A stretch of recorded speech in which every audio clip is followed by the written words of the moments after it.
Protesters kicked out of a Senate hearing today for chanting as lawmakers discuss redrawing the state congressional map. Welcome to News 2 at 4. I'm Kendall Ashman. Republican leadership unveiled their new proposed map. Here's our current congressional map. Right now, just one of 9 districts near Memphis is represented by a Democrat. You can see it there in orange. Well, this is the new map revealed by Republican leaders earlier today. The end goal is to split that district and flip it to red, leaving Democrats at risk of losing the only seat they have left. Our own Tori Gessner has been at the Capitol all day following this chaotic special session. Hi, Tori. Well, Kendall, things moved very quickly today. The Senate has already wrapped for the day, and the House is not too far behind. That proposed congressional map you just talked about, along with multiple bills, are set to be debated on the full House and Senate floors tomorrow for a final vote. As for today, though, protesters certainly made their voices heard, chanting and interrupting multiple committee hearings.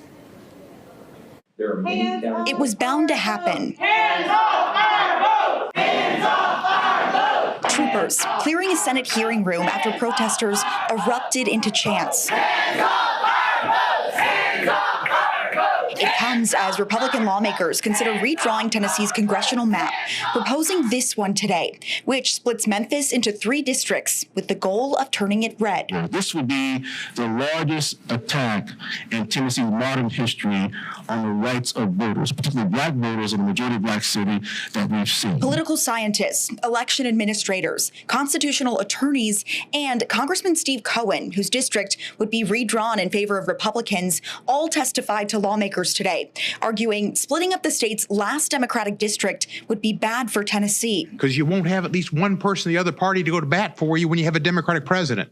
And I'm telling you, you're going to have a Democratic president, I think in 2028, but if not then, in 2032 or 2036, you're going to have one. And if you don't have a Democratic congressman, you're going to be up a creek without a paddle. Witnesses say redrawing the map with a major election just a few months away would also be expensive and cause chaos and confusion for election officials and voters. For all of you to come and say, no, we don't want to listen to this calendar.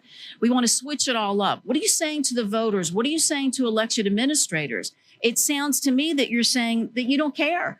You don't care what they're going through. You don't care if it's causing voter confusion. You're not worried about damaging public trust. Tennessee law bans the state from redrawing congressional maps outside of a census. Republican lawmakers have filed a bill to eliminate that law, which passed through a Senate committee today, along with another bill Republicans say would help make the quick transition to the new map smoother. Creates the educational process for community awareness. It creates the avenue for election administrators to seek assistance financially should the bill pass, and an opportunity for additional candidates and clarity to the existing candidates. While Democrats say splitting up Memphis would take away Tennessee's liberal vote in D.C., Republicans believe the new proposed map is only fair since the majority of the volunteer state is red. Tennessee is a conservative state when our congressional representation in Washington should reflect that.